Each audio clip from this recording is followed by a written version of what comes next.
शेतकरी बंधूंसाठी आनंदाची बातमी आहे। पीएम किसान सन्मान निधी योजनेचा 16वा हप्ता जो आहे तो आता जाहीर झालेला आहे। 16वा हप्ता जो आहे तो शेतकऱ्यांच्या खात्यावरती जमा होणार आहे। याबाबतची जी अधिकृत माहिती आहे pmkisan.gov.in या ऑफिशियल वेबसाईटवरती सादर करण्यात आलेली आहे।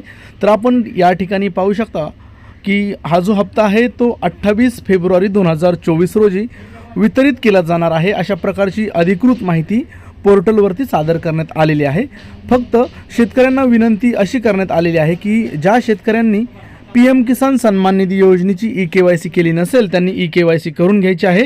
या व्यतिरिक्त आपल्या आधार क्रमांकाला बँक लिंक असणं आवश्यक आहे। जर बँक लिंक नसेल तर आपण जवळील पोस्ट ऑफिसमध्ये जाऊन आपलं खातं जे आहे ते उघडायचं आहे।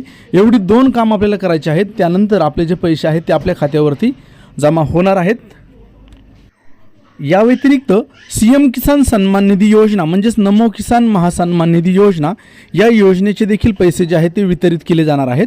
याबाबतचा शासन निर्णय जो आहे तो राज्य शासनाच्या वतीने वितरित केलेला आहे। जवळपास 1800 कोटी एवढा जो निधी आहे तो वितरित करण्यात आलेला आहे।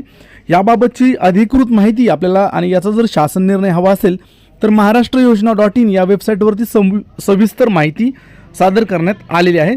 तर अशा प्रकारची एक महत्त्वपूर्ण अपडेट आहे। येणारा हप्ता जो आहे तो आपला 28 फेब्रुवारी 2024 ला आपल्या खात्यावरती जमा केला जाणार आहे।